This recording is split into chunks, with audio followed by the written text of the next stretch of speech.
persembahan dan perpuluhan dapat ditransfer melalui BCA 857 050 5000 atas nama GBI Musi Palam Indah atau scan barcode QR kode GBI Musi Palam Indah. Tuhan Yesus memberkati.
Shalom Bapak Ibu Saudara, puji nama Tuhan, apa kabar semuanya? Saya percaya semua dalam keadaan baik. Berjumpa kembali dengan kami di Menara Doa pada hari ini. Dan saya percaya Tuhan akan terus melawat kita bersama-sama. Nah Bapak Ibu Saudara, percaya bahwa hari ini Tuhan akan memberkati kehidupan kami. Dan biarlah Bapak Ibu Saudara yang mengikuti Menara Doa ini secara online. Dan juga Bapak Ibu Saudara yang ada di Holy Spirit Room, mari kita siapkan hati kita bersama-sama. Untuk kita akan memuji dan menyembah Tuhan hari ini. Kami bersyukur ya Tuhan untuk kasih setia Tuhan dalam kehidupan kami. Bawa kami untuk kami mendekat kepada Tuhan.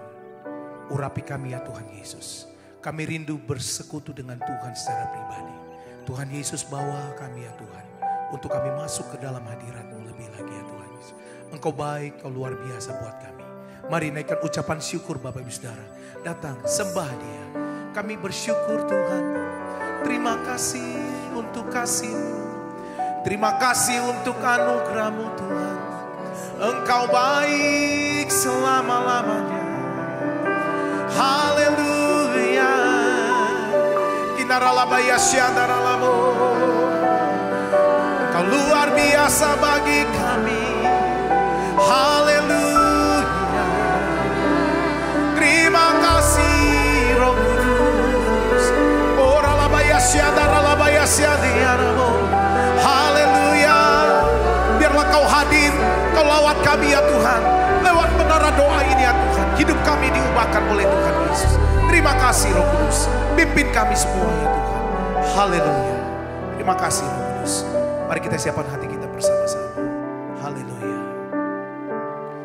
Engkaulah jalan kebenaran dalam kasih-Mu. Ada kehidupan, penolong yang setia di dalam kesesakan.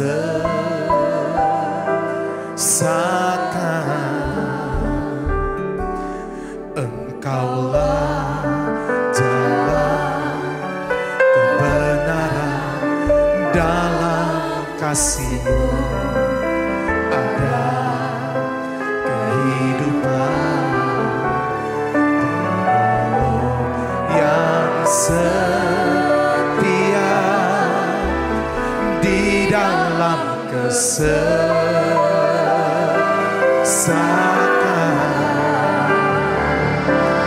Bagaikan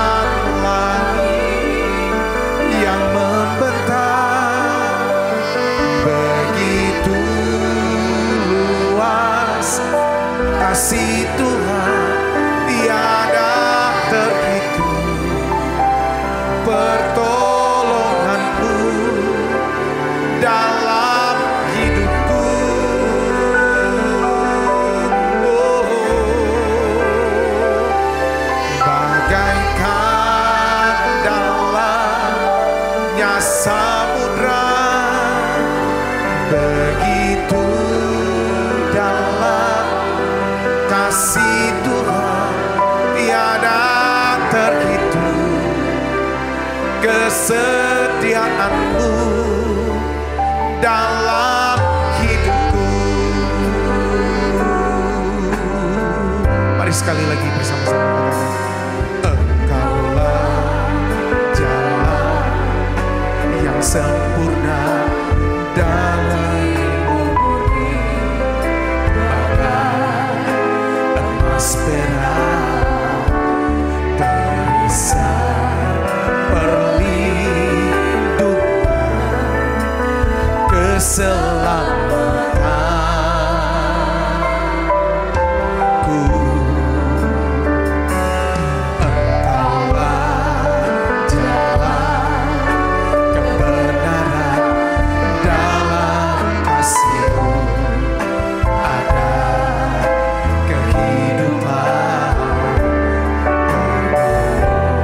yang setia di dalam kesesakan.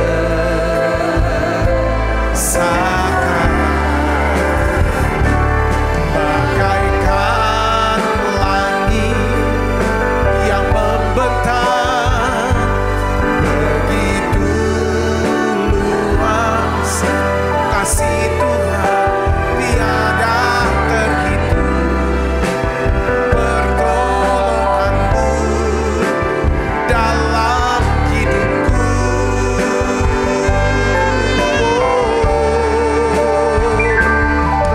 Bagaikan dalamnya samudra, begitu dalam kasih Tuhan tiada terhitung. Kesetiaan-Mu dalam hidupku.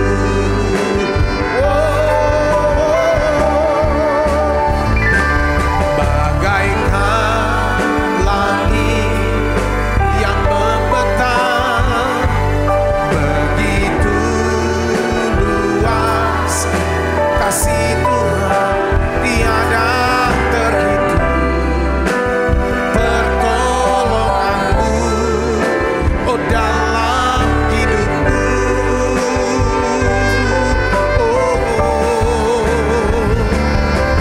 Bagaikan dalamnya samudra, begitu dalam kasih Tuhan tiada terhitung. Kesetiaan-Mu dalam hidupku. Mari datang sembah Dia Bapak Ibu Saudara. Kami bersyukur ya Tuhan untuk kasih-Mu, untuk pertolongan-Mu dalam hidup kami setiap hari. Kami percaya Tuhan hidup kami ada di dalam tangan-Mu. Tuhan Engkau baik, Engkau luar biasa buat kami. Biarlah ya Tuhan kasih-Mu ya Tuhan dapat mengubahkan seluruh kehidupan kami ya Tuhan Yesus. Engkau baik teramat baik dalam hidup kami ya Tuhan Yesus. Mari angkat kedua tangan-Mu sembah Dia. Bagaikan langit yang membentang,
kasih Roh Kudus.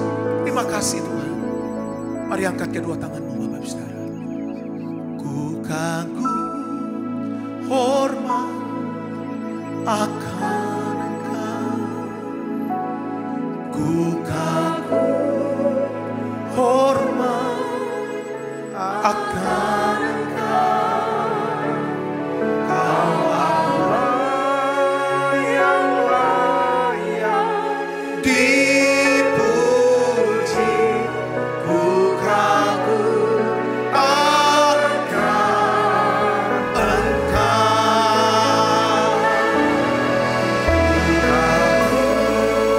Hormat akan Engkau.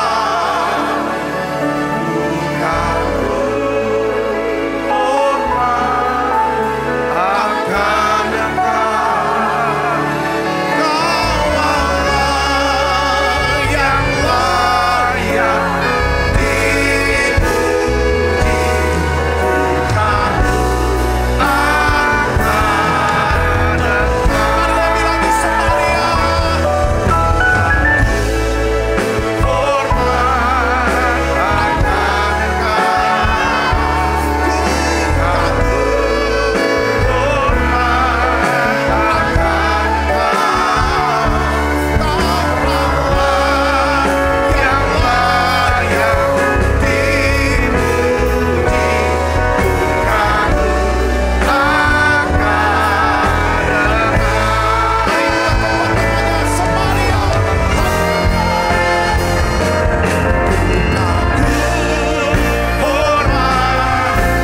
akan Engkau. Kau Allah yang layak dipuji.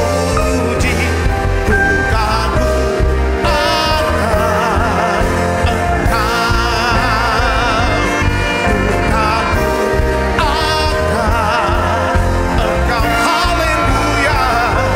Mari lagi Samaria. Hormat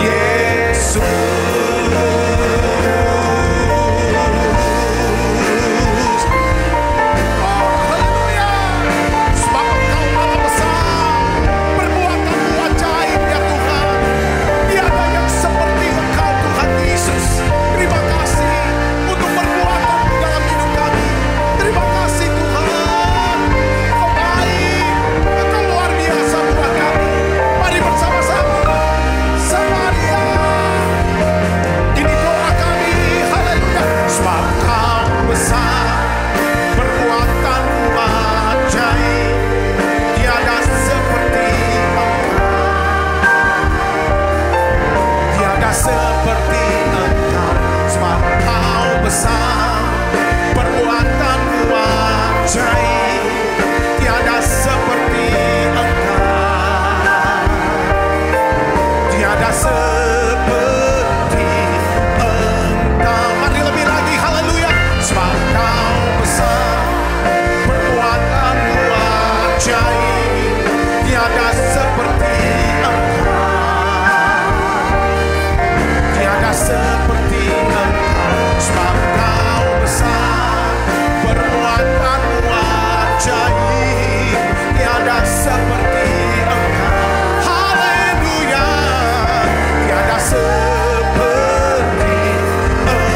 seperti Engkau, sebab Kau besar, perbuatanmu ajaib, tiada seperti Engkau. Haleluya.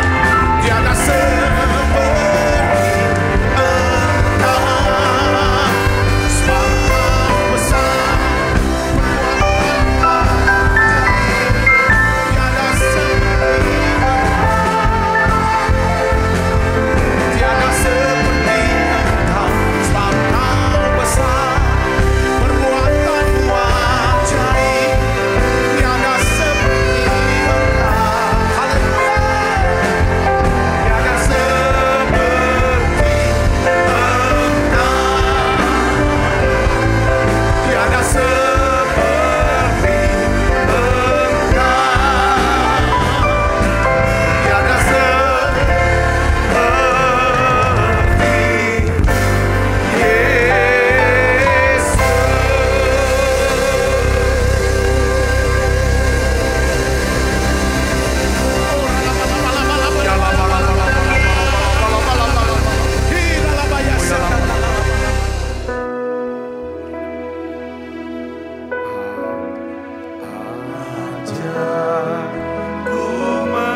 Kami semua mencintai Engkau ya Tuhanku. Tuhan, ajar kami Tuhan. Ajar hidup kami Tuhan. Tuntun kami Tuhan. Untuk kami bisa mengerti kehendak-Mu. Hidup menurut kehendak-Mu. Menurut panggilan-Mu dalam hidup kami. Supaya kami tidak hidup menuruti perasaan hati kami saja. Ya Tuhan, kami ingin naik ke satu level yang baru. Ya Tuhan, hidup ya Tuhan menuruti kehendak-Mu. Terima kasih Tuhan, terima kasih. Hari ini aku berdoa, aku angkat tanganku ya Tuhan. Turunkan berkat-Mu buat setiap anak-anak-Mu. Baik semua yang ada di Holy Spirit Room ini, maupun mereka semua yang mengikuti secara online ya Tuhan. Anak-anak-Mu yang setia mengikuti menara doa ini Tuhan. Aku berdoa pelihara mereka ya Tuhan. Pelihara mereka ya Tuhan. Biarlah ya tidak ada satupun di antara kami yang gugur imannya ya Tuhan. Biarlah Tuhan kami bukan mengalami kemerosotan rohani, tapi justru kami mengalami pertumbuhan rohani kami. Kami makin kenal Tuhan. Terima kasih Tuhan, terima kasih. Urapi hamba-Mu untuk dapat menyampaikan pesan firman-Mu dengan bahasa yang sederhana dan mudah dimengerti. Dalam nama Yesus, semua kita yang siap menerima firman, hati gembira, sama-sama katakan amin. Tangan yang meriah saudara. Silakan kembali Ibu Bapak. Shalom saudara. Hari ini saya ingin sharingkan saudaraku ya, tentang 3 faktor kemerosotan rohani atau kebocoran ya rohani. Nah, ada banyak orang percaya saudaraku, apalagi mereka yang sudah melayani Tuhan, berpikir bahwa mereka ini kebal ya dari kemerosotan rohani. Ya kan, enggak mungkin lah ya kan aku imannya gugur, enggak mungkin lah aku imannya merosot. Tetapi saudara, kenyataannya itulah yang terjadi. Banyak orang yang mengalami kemerosotan. Kita ini sama saudara, kurang lebih ya seperti Simpson saudaraku. Ya kan, apabila kita mengabaikan persekutuan kita dengan Tuhan. Saya ingin ibu bapak saudara yang kasih dalam Kristus, ya kan, setiap hari ketika kita ada di menara doa, Tuhan berikan kita kekuatan yang baru.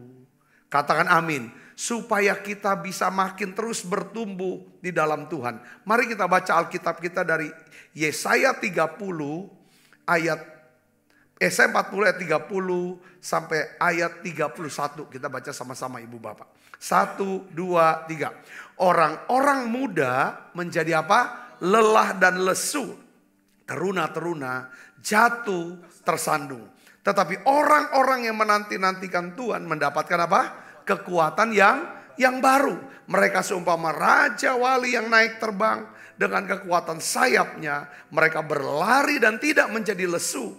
Mereka berjalan dan tidak menjadi lelah. Saudaraku Kristus, hari ini saya ingin bagikan ya kan, bagaimana caranya kita tetap memiliki satu kekuatan baru setiap hari supaya bertumbuh rohani kita. Saudara, dengan cara kita akan belajar paling tidak ada 3 faktor yang menyebabkan kemerosotan rohani atau kemerosotan moral. Saudaraku, ya kan, dengan belajar dari seorang yang bernama Simpson. Nah, saya senang sekali membahas tentang Simpson, saudaraku. Ya, kita melihat bagaimana apa sih faktor-faktor apa yang menyebabkan Simpson jatuh dan gagal menghadapi godaan, dan bagaimana caranya kita mengatasi daripada godaan itu. Kalau kita lihat, saudara, Simpson ini punya segalanya yang diinginkan, yang diidolakan, yang diimpikan oleh setiap pria. Simpson punya ketampanan. Dia punya badan yang atletis, yang kekar ototnya. Semuanya keluar. Kekuatannya luar biasa. Kemampuannya hebat. Ya kan? Dan dia memiliki kesuksesan di awal pelayanannya dan pekerjaannya. Tetapi saudara, kita melihat di sini Simpson ini adalah seorang yang lemah secara rohani. Akhirnya kelemahan rohaninya menyebabkan dia kehilangan semuanya, saudara, yang menjadi impian semua orang. Kenapa? Karena Simpson memilih kebiasaan dan gaya hidup yang merusak urapan kekuatan kuasanya ini. Saya berdoa, saya berharap kita semua sama-sama tidak membiarkan apa yang terjadi dalam hidup Simpson itu terjadi pada kita. Yang mau katakan amin. Oleh karena itu hari ini kita coba belajar, kita renungkan. Karena yang namanya kemerosotan rohani atau kebocoran, saudara, sering kali itu tidak pernah disadari oleh kita. Yang tahu siapa? Yang sadar itu siapa? Orang lain yang lihat kita. Saudara, wah dia beda sekarang. Bukan beda lebih baik. Kok semakin sombong, semakin keras kepala. Kok iri ya? Nggak nyangka kok dia bisa gitu. Dulu nggak gitu. Saudara Yesus, ya kan? Saya ingin ajak saudara untuk melihat ada 3 faktor yang menyebabkan kemerosotan, ya kan, kebocoran atau kejatuhan daripada Simpson. Yang pertama, ini yang kita pelajari saudara. Yang pertama adalah Simpson tuh hidupnya menuruti keinginan hatinya.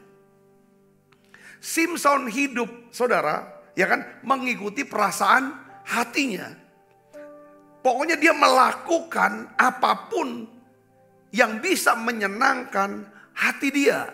Saya sebut bahwa orang yang seperti ini, ya, seperti Simson, ya, atau mungkin ada di antara kita yang hidupnya pokoknya kalau aku senang mau apa? Urusan kamu apa? Aku mau ngomong, aku mau makan apa, makan. Aku mau buat apa, aku buat. Ya kan? Ada banyak orang berkata seperti itu, saudara. Saya ingin katakan bahwa ini Simson, seperti Simson. Simson ini hidup di level, ya kan, kehidupan yang terendah, ya kan, dari seorang manusia. Kita sudah bahas, saudara, beberapa waktu yang lalu ada 3 level kehidupan, ya kan. Kehidupan yang level yang pertama adalah, ya kan, orang itu hidup berdasarkan keinginan perasaan hatinya. Ini gak pernah sukses orang ini, saudaraku. Gak awet suksesnya. Kalau menurut keinginan, kalau dia mau kerjain, dia kerjain. Kalau dia misalnya kerja sebagai karyawan, sebagai pelayan Tuhan, dia senang melayani, dia melayani. Kalau dia lagi gak senang, gak bikin dia senang, dia akan check out. Saudaraku, ini hal-hal yang seperti ini level hidup Simson. Saudaraku, ini yang menyebabkan kalau kita hidup hanya mudah, apa yang kita senang, apa yang kita cuman mau, ya kan, maka kita akan hidup di level kehidupan yang paling bawah. Ada banyak anak-anak muda berkata, kita harus hidup berdasarkan passion, apa yang kita senangi. Kalau menurut saya kita harus koreksi itu. Saudaraku, ya kan, kita nggak bisa hidup dengan apa yang kita mau, tapi apa yang harus. Naik yang kedua, ya kan, bukan apa yang kita inginkan, tetapi apa yang harus, ya kan, bukan apa yang ingin kita buat, tapi apa yang harus kita buat. Ini masuk level kedua, namanya tanggung jawab, prioritas hidup dengan ada tanggung jawab. Nah, ini kehidupan tanggung jawab tuh sudah lumayan biasa. Kalau sudah sebagai karyawan, dia bisa datang jam 8, pulang jam 4. Itu orang tanggung jawab. Dia kerjakan apa yang diperintahkan, saudara. Tapi berdasarkan apa yang diperintahkan. Nah, Tuhan mau setiap kita hidup masuk ke level yang tertinggi, yang ketiga. Yaitu apa, saudara? Hidup berdasarkan panggilan. Hidup berdasarkan kehendak Tuhan.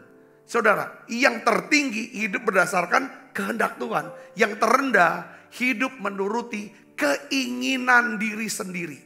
Saudaraku. Nah, Simson hidupnya mengikuti keinginan hatinya. Saya kasih contoh, saudara. Ya kan? Sebenarnya tuh dia tuh adalah nazir Allah. Seseorang yang dikhususkan untuk melayani Tuhan, ya kan, dan melayani sesamanya. Saudara, dari panggilan hidupnya. Makanya di situ saudara, pada waktu dia lahir, orang tua dia beritahu, anak ini nggak boleh minum minuman alkohol. Ya kan, dia harus hindari, dia cuma boleh makan makanan yang tertentu yang seperti ini. Yang ketiga, ya kan, rambutnya nggak boleh dipotong. Karena ini orang, kalau dia lakukan hal seperti 3 hal ini, maka ada kekuatan Allah yang diberikan urapan yang begitu dahsyat. Ya kan, yang dia ditugaskan untuk apa, saudara? Menjadi hakim atas Israel, melindungi Israel, memelihara Israel, mensejahterakan bangsanya Israel. Itulah panggilan dia sebenarnya. Tetapi Simson, saudaraku, ya kan, dia pakai kekuatan dia, saudaraku, hanya untuk memuaskan diri dia. Seharusnya dia tidak menikah dengan orang di luar, orang Israel. Justru dia inginnya dengan perempuan Filistin. Dia kawin dengan orang Filistin. Saudara Kristus, dia lihat lagi lapar. Dia lihat ada bangkai singa, saudaraku. Lalu di situ ada madu. Sebenarnya tidak boleh itu bangkai. Makan bangkai itu kan buat orang Israel tidak boleh. Enggak. Dia makan tuh madu. Oh, dia mau kawin, dia kawin sama siapapun. Dia mau makan apapun. Saudara Kristus, inilah kehidupan. Lalu saudara, dia nikah dengan orang Filistin yang suka merengek-rengek, suka merongrong dia. Dia kawin sama orang Filistin, lalu akhirnya istrinya yang ini diambil oleh bapaknya, dikasih ke pria yang lain, saudaraku. Akhirnya dia cari lagi perempuan lain orang Filistin, Delilah. Dua perempuan ini merengek terus, merongrong terus. Ya kan? untuk meminta Simson supaya cerita apa rahasia kekuatannya. Karena orang Filistin ingin membunuh Simson.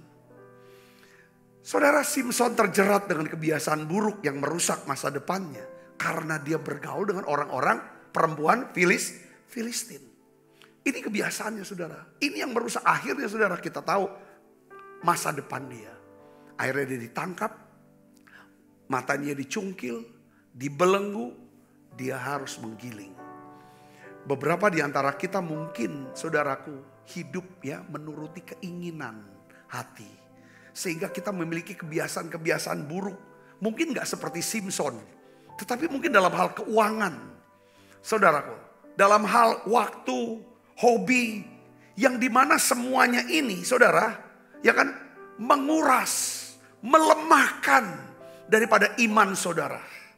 Ya kan? Melemahkan urapan kuat kuasa Tuhan dalam hidup saudara. Coba perhatikan saudara Kristus, ya kan, kebiasaan-kebiasaan saudara yang itu akan berujung kepada apa? Merosotnya kehidupan rohani saudara. Nah, sekarang apa solusinya? Saudaraku, ya apa solusinya? Kita perlu mendisiplinkan keinginan kita. 1 Korintus 9 ayat 27 katakan, Paulus berkata, aku melatih tubuhku, menguasai seluruhnya, supaya sesudah memberitakan Injil kepada orang lain, jangan aku sendiri ditolak. Nah, oleh karena itu saudara Yesus, Paulus dia bilang begini, aku harus melatih diriku, aku harus mendisiplinkan diriku. Maksudnya apa? Aku gak boleh hidup menurut perasaanku sendiri, pikiranku sendiri, kehendakku sendiri. Aku harus menyalipkan diriku. Itu istilahnya kan. Ya kan? Aku menyangkal diri dan aku mau pikul salib. Maksud pikul salib, mengikuti kehendak daripada Tuhan. Supaya setelah aku memberitakan Injil, jangan aku ditolak. Ya kan? Jadi keinginan itu bagus. Saya punya keinginan ini, itu. Tidak ada salahnya. Tetapi keinginan kita harus dikendalikan. Keinginan itu baik, tetapi keinginan itu harus dikendalikan. 1 Petrus 4 ayat 1 dan 2. Mari kita baca sama-sama saudaraku. Kita akan lihat ya kan tulisan daripada Petrus. Mari kita baca. 1, 2, 3. Jadi karena Kristus telah menderita penderitaan badani, kamu pun harus juga mempersenjatai dirimu dengan pikiran yang demikian. Karena barang siapa telah menderita penderitaan badani, ia telah berhenti berbuat dosa. Ayat 2, supaya waktu yang sisa, perhatikan, waktu yang sisa jangan kamu pergunakan menurut apa? Keinginan manusia, tetapi menuruti kehendak Allah. Katakan amin. Di bagian lain Paulus berkata, segala sesuatu diperbolehkan. Benar, tetapi bukan segala sesuatu berguna. Segala sesuatu diperbolehkan, benar, tetapi bukan segala sesuatu membangun. Saudara, saya dapat sharing. Ya kan saudara, ini kena, saya tiba-tiba tak gitu kan. Jadi waktu kita sharing sama-sama saudara dengan saudara seiman, dia berkata begini, ketika saya ngalami masa-masa sulit kami nih, ya kan, masa-masa sulit kami bergumul semua, ya kan, saya tuh tidak mau dengar siapapun punya omongan. Kami nggak mau. Pokoknya kami mau jaga lah. Tapi ada orang yang kami percayai. Seorang pendoa. Kata-katanya benar. Dia cerita fakta yang sebenarnya. Tapi pada waktu dia cerita, itu masuk ke hati saya. Wah, rasanya remuk di hati. Cerita. Mengakibatkan apa saudara? Timbul penyakit. Waktu cerita seperti itu, selesai, saya diskusi. Ya kan? Saya diskusi lagi. Seringkali, pasti kan yang didengarkan orang yang paling dekat, orang yang paling dipercaya. Kalau kita jadi orang yang dekat dengan seseorang, dan paling dipercaya, perhatikan, Ya kan? Tidak semua perkataan yang benar, fakta yang benar, ya kan? Ya kan? Itu harus diomongin. Coba ditimbang, apakah itu berguna? Apakah itu membangun? Yang ngerti katakan amin. Ya, itu yang paling penting saudaraku. Seringkali kita ini hancur. Bukan dari orang yang jauh, bukan dari musuh, tapi orang yang paling dekat. Kamu tahu gak dia ngomong seperti ini? Kamu tahu gak dia lagi sedang lakukan hal-hal rencana, buat rencana gini? Kita percaya sama omongan dia. Jadi kepikiran. Atau dan lain sebagainya. Disitulah makanya saudaraku Yesus, hari ini kalau kita mau menjadi orang bijaksana dipakai oleh Tuhan.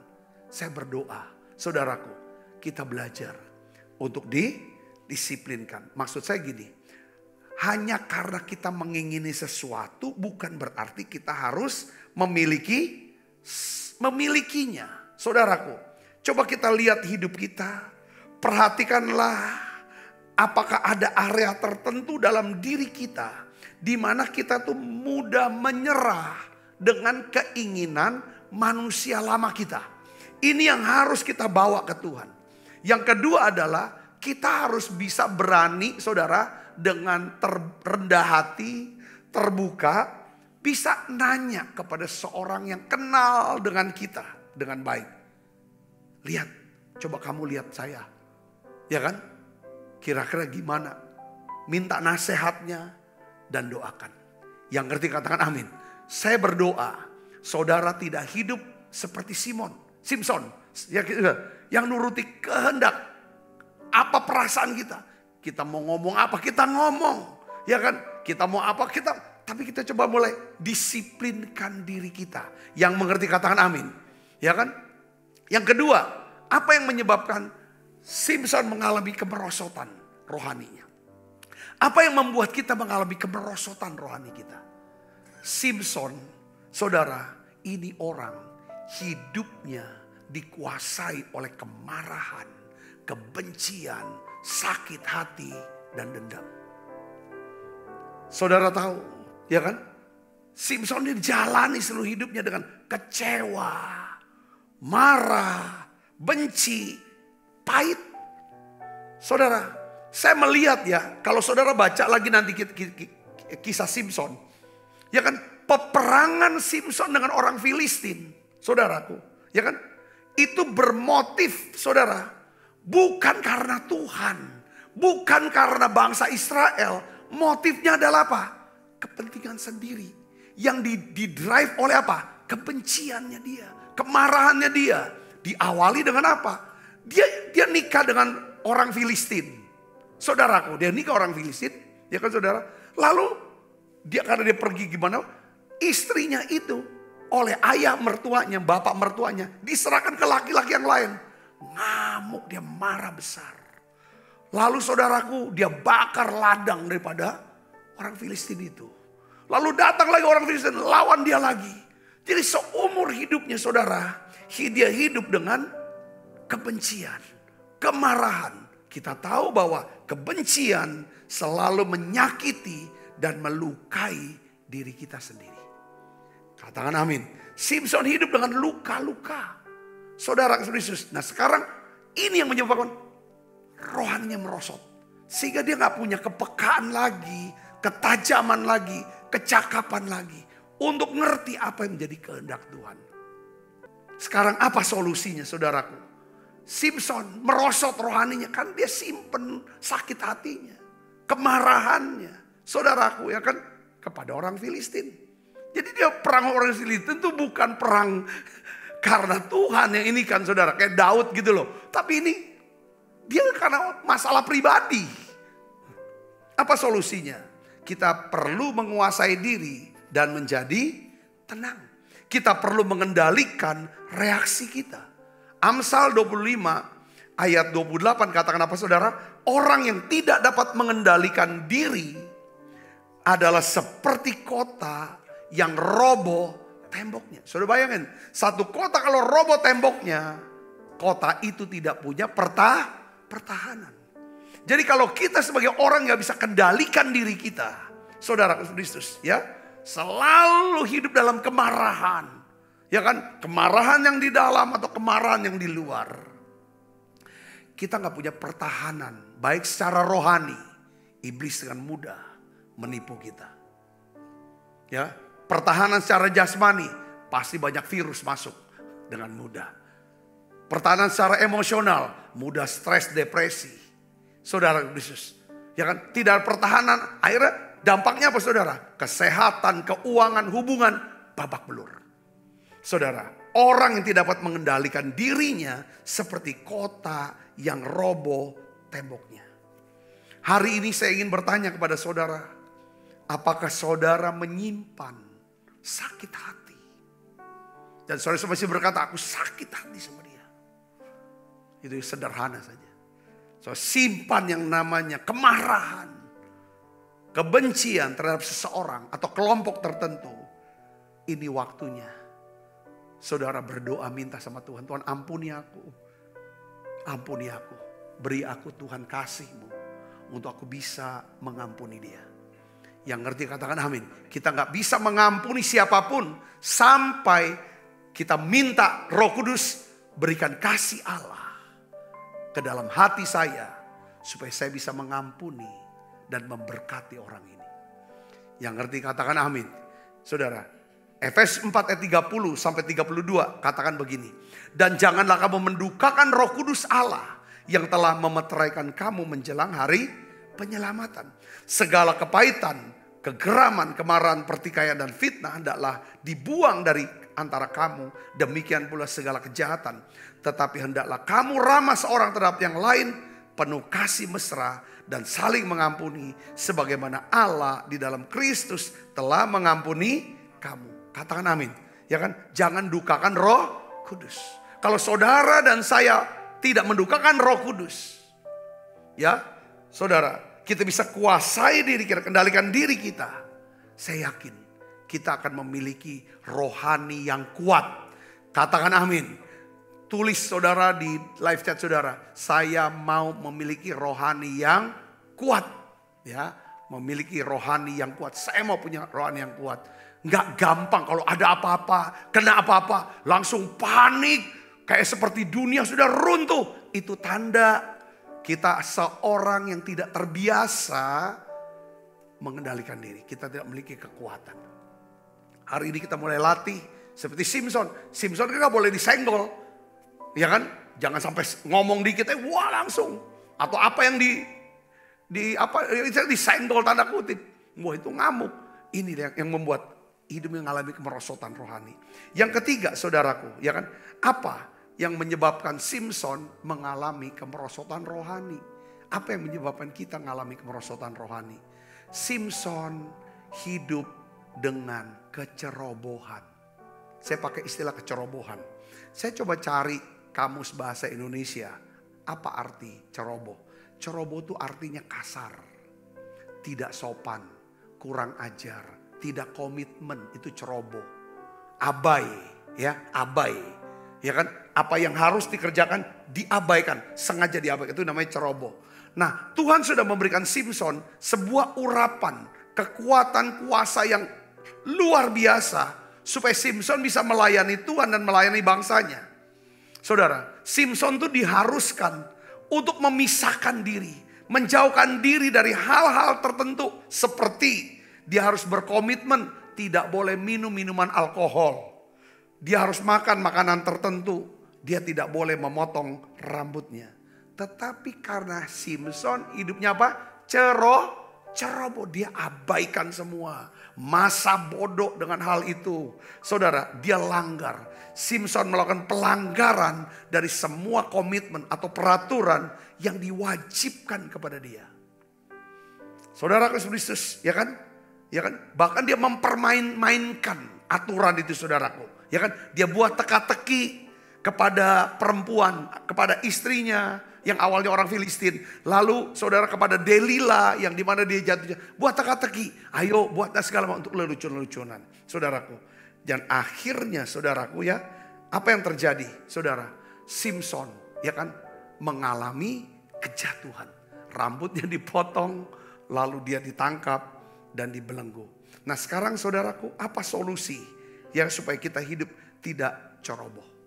Solusinya adalah kita perlu mengembangkan kebiasaan rohani. Orang ceroboh itu selalu abai. Apa yang seharusnya dikerjakan, dia tidak kerjakan. Itu yang namanya ceroboh. Saudara, kehidupan kita, saudara mungkin ceroboh itu kadang-kadang hal yang kecil. Saudaraku, beberapa, ya kan, mungkin dari kecil kita diajar orang tua kita apa saudara? Pertama, peraturannya bangun tidur harus sikat gigi. Kalau mandi harus sikat gigi. Nah, cara sikat gigi, pencet odolnya gimana? Biasa kadang-kadang ada orang tua yang ajar dari bawah ke atas. Diajarin ini semuanya saudaraku. Kamar mandi harus rapi, bersih. Ya, itu aturan-aturan yang dibuat. Makan, cara bermakan, makan bagaimana cara makan. Harus sekolah, bagaimana berlaku dengan guru, dengan teman.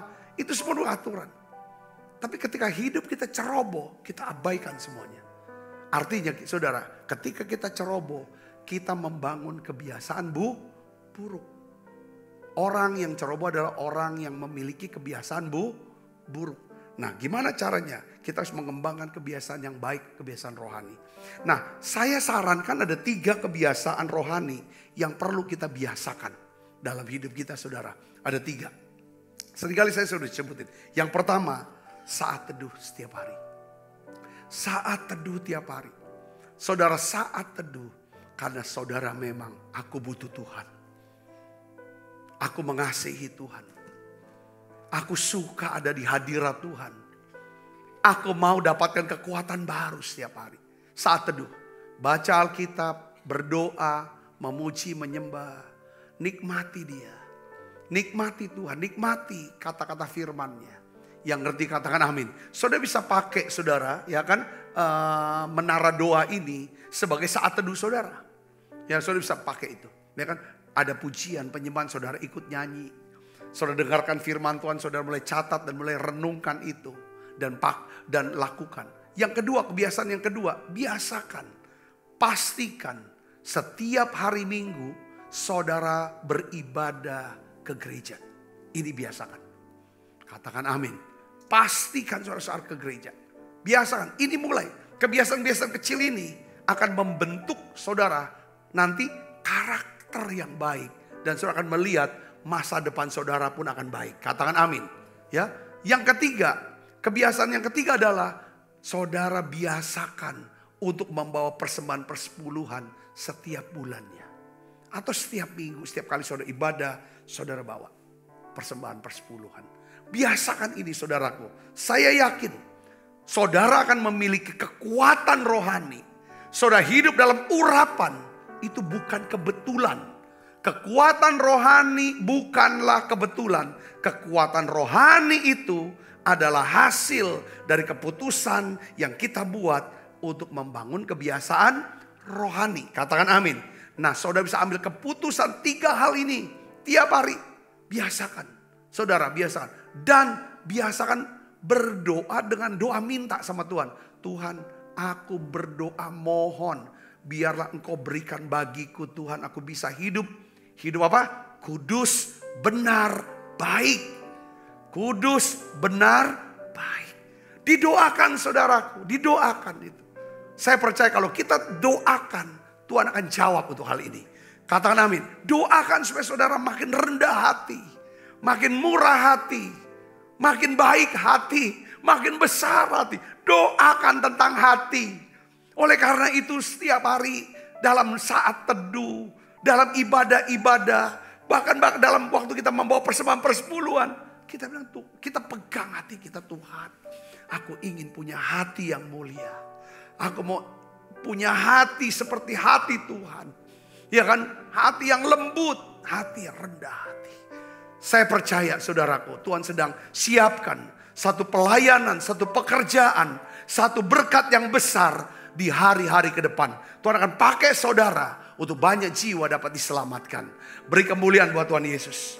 Mari kita akan bangkit berdiri saudara. Kita akan sama-sama nyanyikan nyanyian pujian. Sucikan dan kuduskan hati ini untuk layak menghadap hadirat-Mu. Ku jiwa rohku, ku serahkan padamu. Ku menyembah-Mu. Tinggikan nama-Mu ya Tuhan. Mulialah nama-Mu ya Tuhan. Tiada lagi seperti Engkau ya Allahku. Besar kuasa-Mu. Tiada lagi seperti Engkau ya Allahku. Besar kuasa-Mu. Sebab apa yang telah kuteruskan kepadamu telah kuterima dari Tuhan, yaitu buat Tuhan Yesus pada malam waktu Ia serahkan mengambil roti, angkat roti, dan sudah itu mengucap syukur atasnya. Ia memecah-mecahkannya dan berkata, inilah tubuhku yang diserahkan bagi kamu. Perbuatlah ini menjadi peringatan anak-anakku. Saudaraku, bukankah roti tangan kita ada persaudaraan kita dengan tubuh Kristus? Mari kita makan dalam nafsu.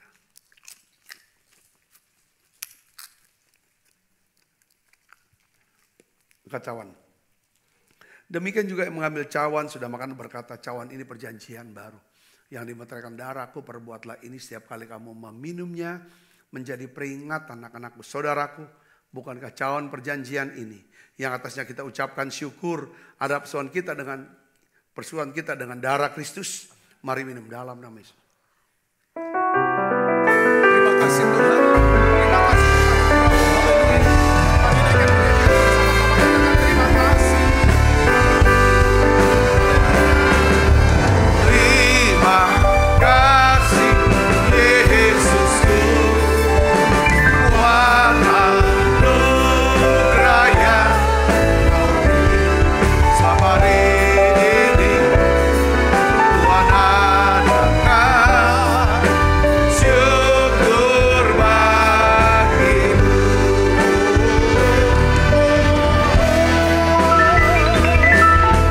Terima kasih Yesusku.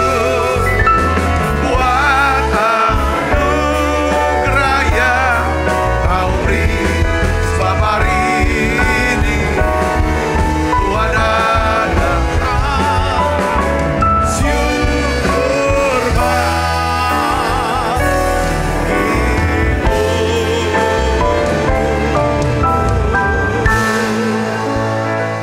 Mari buka kedua tangan kita. Kekasih Kristus, terimalah berkat yang berlimpah-limpah daripada Allah Bapa dalam anaknya yang tunggal Tuhan kita Yesus Kristus. Persaudaraan yang manis daripada Roh Kudus menyertai saudara semua mulai saat ini sampai Yesus datang menjemput kita yang permai dan sampai selama-lamanya. Semua kita yang percaya dan berkati sama-sama katakan amin. Tuhan berkati saudara semuanya.